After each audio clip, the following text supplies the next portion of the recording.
and let us all do we can to build a better future. So we recently hosted a show with KRTD Media, our other YouTube channel, Chicago Corner, and the wonderful, incredible Savvy Sabs, who is part of RBN, Revolutionary Blackout Network. And as we were getting ready to do this live stream and do a whole New Year's Eve live stream, YouTube, the night before, decided to worm in some new rules, regulations, and quote-unquote guidelines. It's going to get worse. You got to be careful what you say. Can't swear too much. Thumbnails can't be subjective. No clickbaits. And pretty much soon it's going to reach down to far other ramifications. I've been hearing different rumors. Now, again, these are rumors that later on there's going to be some more rules put in. However, again, let's look at currently what was presented to us. This was a surprise for a lot of content creators. Larger channels than Hard Lens Media, their videos have been demonetized, but yet you have more people who are calling for social media to call in for regulation of speech. Shocking. Calling in for more censorship. Now, we've seen firsthand what's happening with Facebook and Twitter, thanks to Joe Rogan's interview with Mark Zuckerberg, where, let's face it, the FBI went to Facebook, but also went to Twitter as well about what stories could be suppressed. But we also learned from the Twitter files that you, Farron, have covered, as well as numerous other individuals have talked about as well, that the censorship was happening even long before Donald Trump became a name in our households, before 2016. So there was stuff already happening. And now we're seeing... So all you aluminum foil tin wearing hat folks out there, yeah, you were right. They were all right. Oh, not only that, but now, like I said, it's going to start getting worse because you have now the most reasonable person in the room who would never throw a fit or yell at her underlings, Senator Amy Klobuchar. As you got none other than Senator Amy Klobuchar, who's calling for social media companies regulation. You can amend it and focus on certain kinds of speech, misinformation, disinformation. Wasn't too long ago that the Hunter Biden laptop story was viewed as disinformation, but hey, what do I know? Can this be amended rather than gotten rid of? Yes, you can amend it and focus on certain kinds of speech, misinformation, disinformation. And all you're saying is, we know people are going to put stuff on your alleged town square, which has become really a communications company. Your network, other news organizations have limits in place and standards. And our argument's going to be standards, just like how all of corporate media was saying that there were WMDs in Iraq and that Gaddafi was a tyrant, even though now that his removal, Libya has open slave trade. That's happening. What about Russiagate? What about so many other things too? But I guess, hey, those rules and standards don't really count for anything, huh? Start making money off of it. If you amplify it, that's a whole different thing. Your angry emojis and all these things you're doing to make money. Can this be? So, Farron, before we pull on to the next video, I want to get your comments and thoughts on, this wonderful new policy that Senator Klobuchar is calling for. You really have to give it to them, okay? When they were the ones that were in charge of Twitter and Facebook and all of that, they had absolutely zero problems saying, this is the town square. And this is where, for all of us here. And then when the Republicans were getting a little crazy, it was, we need to tone them down. And when big tech did whatever they wanted, that was fine.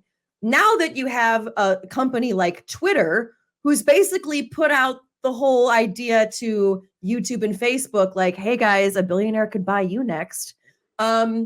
Now all this censorship really needs to be at play. And now it was always the Republicans that were so violent. When if you go to Twitter right now, you're seeing a lot of very angry, violent people on the left, including a guy like, Rob Reiner, who was supposed to leave back in 2016 when he said he was going to move to Canada if Trump was president.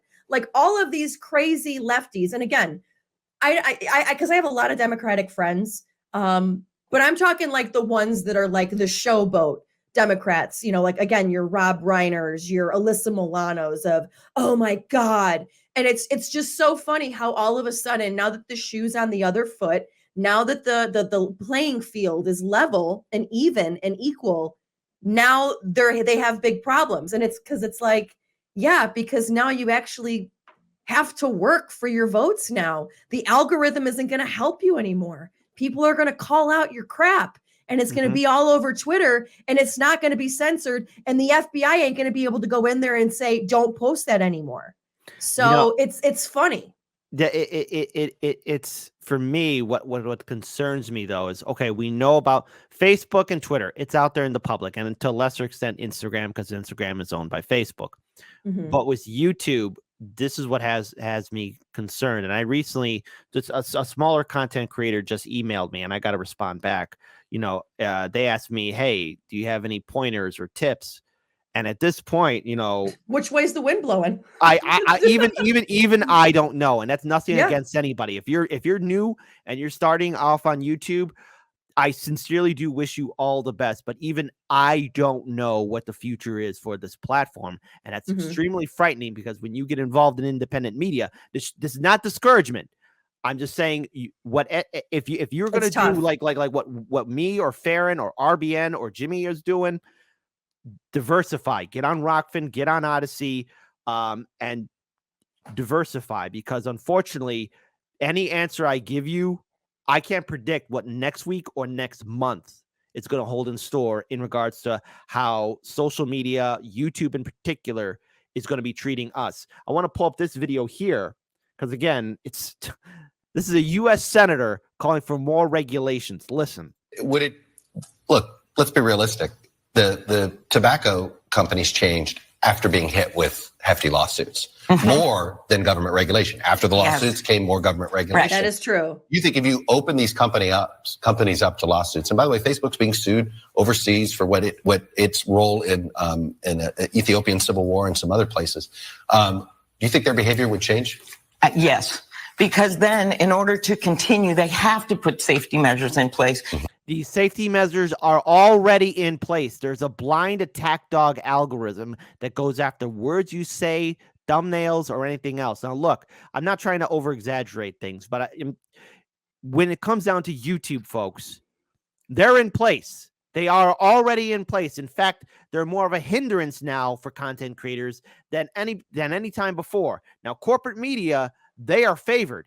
But yet when corporate media gets a story wrong, are they going to be held accountable to the same standards that YouTube does to independent content creators? The answer is no. She's talking about also more lawsuits towards larger social media platforms like YouTube, Twitter, Facebook. Most notably, probably there might be calls for lawsuits against Twitter because, again, no one likes Elon Musk because everyone has Trump derangement syndrome, or they want to go for the next bad guy.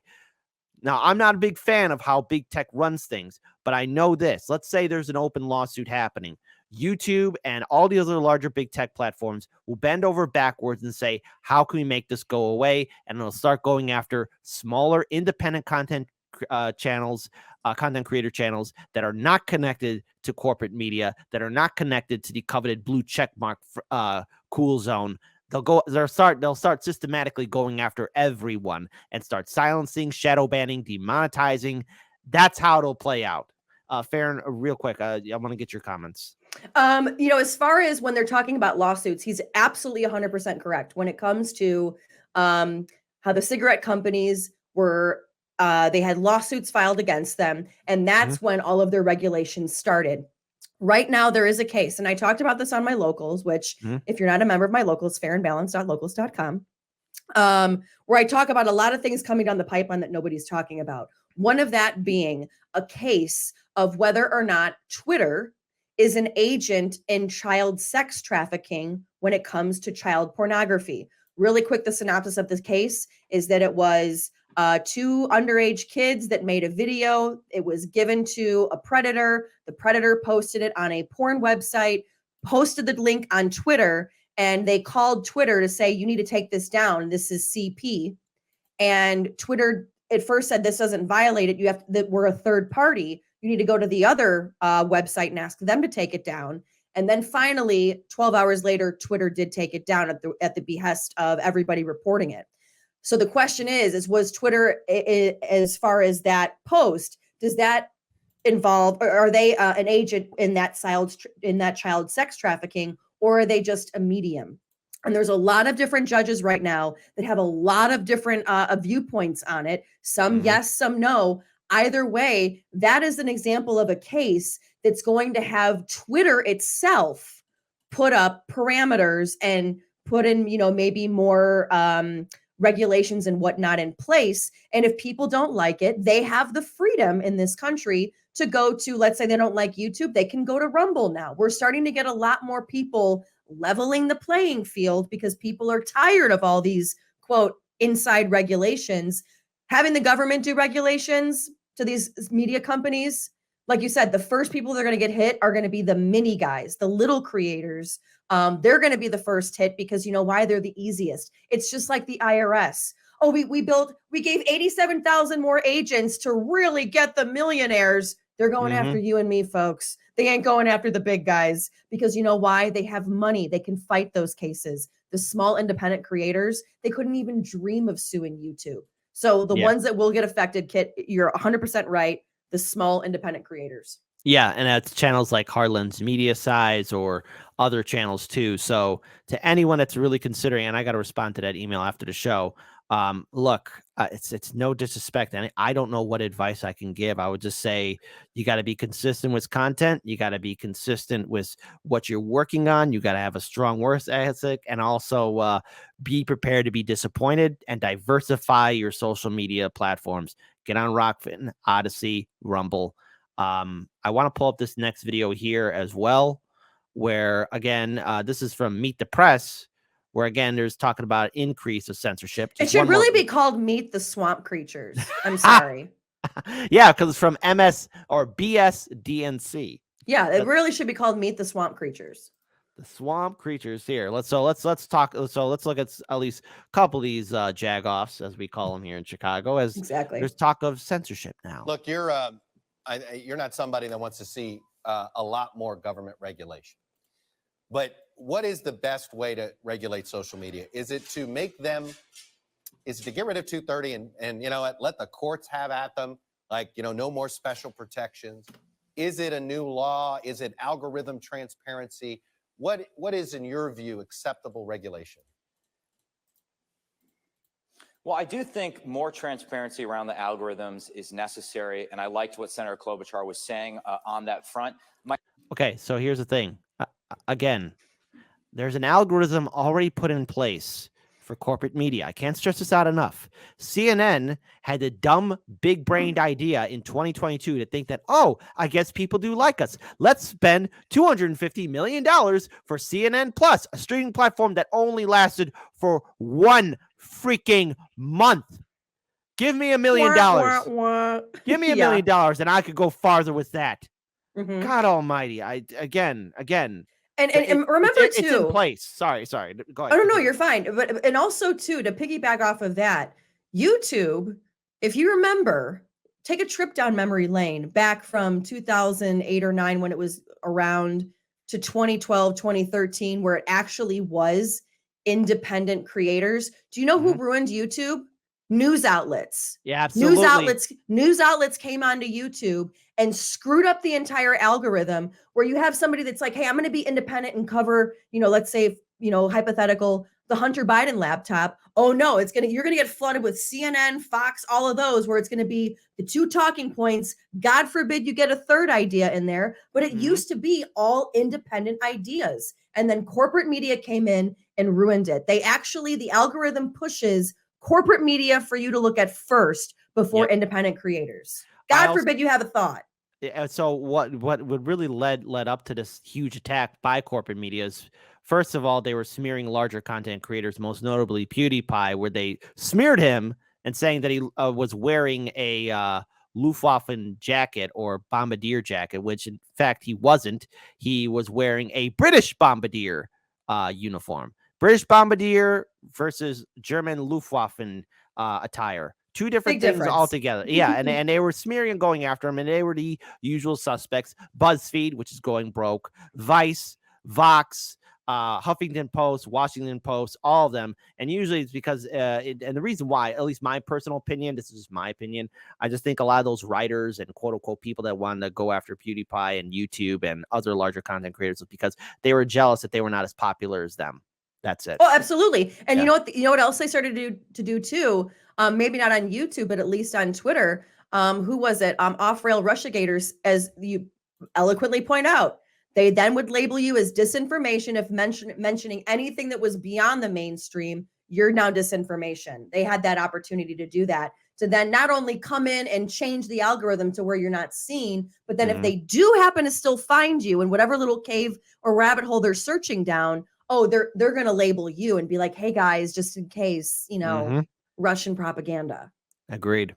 My only concern with the 230 repeal is that it might accidentally increase censorship on social media. In other words, if these platforms are now liable for what people that use them say, would they not just kick people off proactively? So I think a better framework might be mandate data portability across platforms so you're able to bring your network to whatever platform has the best content moderation policy and best transparency that you like, combined with... Here's my note on this, and Farron, I'll give you the final word too on this story, but here's my perspective. Look, ideally what I would like YouTube to go back to how it was in the early 2000s, where it was a meritocracy.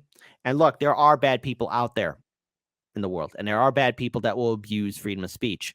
But how about this? Instead of kicking them off so we don't know where they're hiding, let the whole world see what kind of a scumbag individual they are. Let the whole world see through good voices and people actually countering hate speech and misinformation, real misinformation. Shine a light on these jagoffs. But as soon as you start kicking them off, and yes, there are bad people, but the system then starts going after innocent people. When Alex Jones was kicked off in 2018 and Trump in 2020, yeah, people were cheering, but then who else was hit? Libertarians were hit. Libertarian pages were hit. Progressive pages were hit. Progressive channels were hit. Activists, organizers, community organizers, they were all hit. Every single one of them. Independents. It opens up a Pandora's box of more censorship. And I spoke about this on Larry Sharp's show. Censorship is never the answer, folks. Farron, you got the final word. When you censor somebody, it makes everybody, we've all heard the Streisand effect. But when you censor independent voices out there that are speaking truth to power, it only makes people want to peel back behind the curtain and go and look at why. If you censor, for example, Richard Spencer, okay, who is like a neo-nationalist, white nationalist, okay, very big in the Charlottesville riots in 2017, or the Charlottesville march. Everybody's looking at him like, wait, why are they watching him? And then here you might have one or two where he picks up some new fans, put him out there, have people go toe to toe with him, watch him debate. Okay. When he starts saying how whites are better than blacks and all of his other crazy ideas, like, let the people see how idiotic he looks. When you censor these people, they don't have the opportunity to have somebody challenge them. And that's what I think these dipshits in Washington don't understand. They think, oh, no, just silence everybody and it'll go away. No, it gets amplified even more. So it's just, let these people be out there in the open. They want to wear their swastikas and they want to, have their torches. You go do you, boo. But people will also be out there to challenge them, whether it's Antifa, whether it's in a YouTube debate, whether it's on Twitter. Either way, it puts them out there, and people are very logical. That's the one thing about our government. They think that we're so stupid. They need to tell us how to think and what to do. No, it's actually kind of the other way around. But they think that we're, oh my God, yeah, he's so great. Yeah, I like the Nazis now. We're not going to think that. We're not going to think that, So it's like, let the people decide. Like, the people will figure it out real quick. We don't need mommy and daddy telling us who we can and cannot like. Give me a break. Well said. Sorry. Well said. Sorry.